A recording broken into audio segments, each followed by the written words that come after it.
People who moved overseas and created a new identity. Why did you do it? I was falsely accused of a heinous crime and disowned by my family.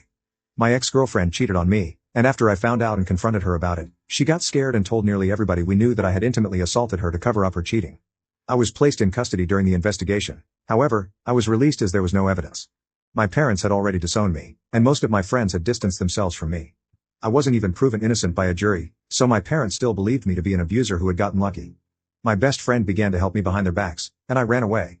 I had nothing to lose, as nobody liked or even approached me, and my college barred me from attending lessons, only emailing me the work and bringing me in for exams. I went as far away from that town as I could and got an apartment after working in some community jobs for some money and managed to stabilize myself. I decided to change my name after a while because I came to hate looking at it for some reason. I still don't know why. This helped me start a new slate, and I made a few new friends when I went to college. Again, I don't know why I did this. I'm still in truckloads of debt and was incredibly poor looking back. I finished my degree in teaching and moved far away to a country on the opposite side of the country where I live now. I got a nice apartment and settled down in my new job. I eventually met a girl who turned out to become my now wife. I originally couldn't trust her, but after realizing how much patience she had with me as I would flinch if she tried to touch me or I'd start fidgeting when she'd get close, I fell head over heels for her. She eventually gave birth to my twin daughter and son, who I adore and will defend to the edge of the universe. Her family got used to me very quickly, considering I was a foreigner and not very trusted. They treated me well, and I sort of remembered how a loving family actually is. Now I'm living in a nice house with both of my children and wife, and we're very happy. That is until last night when I was playing on our PlayStation with my son while my wife and daughter were in the garden. There was a knock on the door, and lo and behold, my father was there. He smiled weakly and began to speak, but I slammed the door so hard I scared my son. I took him to his room and called for my wife to take my daughter to her bed. She was freaking out, and so was I. My father kept knocking on the door, and I just broke down at that moment. My wife comforted me, then answered the door for me. She asked who he was, and he said he was my father. I had given my wife a vague background of me, and she had nothing but sorrow for me. She looked pissed, understandably, and began to scream at my father for abandoning me and whatnot. After she calmed down, I told her to let him in and for her to go to our kids' bedroom and keep them busy while I talked to my dad. He said that he was doing my ex-girlfriend a favor by clearing some stuff on her phone, and while he was clearing out some messages on her phone, he saw a conversation between her and the guy she was cheating on me with, basically expressing the guilt for ruining my life and that she wanted to take it all back. My father didn't confront her, as he wasn't ready to bring back a dead situation, but silently began to hunt for me to tell me that he believed me. I don't even know how he found me. Eventually, I came to the decision that I would not reconcile with my father. I simply couldn't find it in myself to forgive him. I visited my father in his hotel, and I told him that I wouldn't reconcile with him or anything like that. He had tears in his eyes but was understanding. He said he told my mother about her and cut my ex-girlfriend off from the family entirely. I asked him why there was still contact, and he said that she apparently felt too guilty to really let us go. I'm not too inclined to believe it, but it's closure enough for me. Apparently, my mother didn't take the news too well and tried to get my phone number, but my father didn't let her in. Not sure what I could really trust, given that I feel most of it is just a ploy to get me back into their lives, but after they threw me out onto the streets like a rabid dog, it just makes me sick. My son did end up asking who was at the door, but I told him that it was a colleague. I plan to tell both of them what happened to me in my past when they're older or going through tough times to let them know that I understand. My father said I had his word in keeping my new life a secret. As you would expect, this promise did not hold for very long.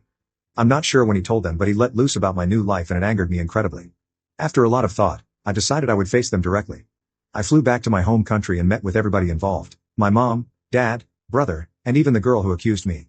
I was nervous, of course, but I was shocked when I realized I didn't really see them as family. I recognized them, of course, but I didn't see them the way I see my wife, kids, and in-laws. My mother started by breaking into tears and trying to apologize. I just felt disgusted by it. My father comforted my mother, and my brother was the one who kept his composure and initiated conversation. He asked me how I was doing, and I responded by telling him to cut any small talk and that this meeting was on my terms. I told all of them that I was not looking for reconciliation and simply wanted closure. I made sure to tell them that I would call the police should they attempt to chase me. I asked my parents why they were so quick to abandon me, even though the police said there was no proof. They said that they made a rash decision and seeing me in custody broke their hearts. I called them out on it since they didn't try to stick up for me or anything. I then asked my brother why he never contacted me. He looked surprised and said that he did, but I just ignored him all that time. Turns out, he was right.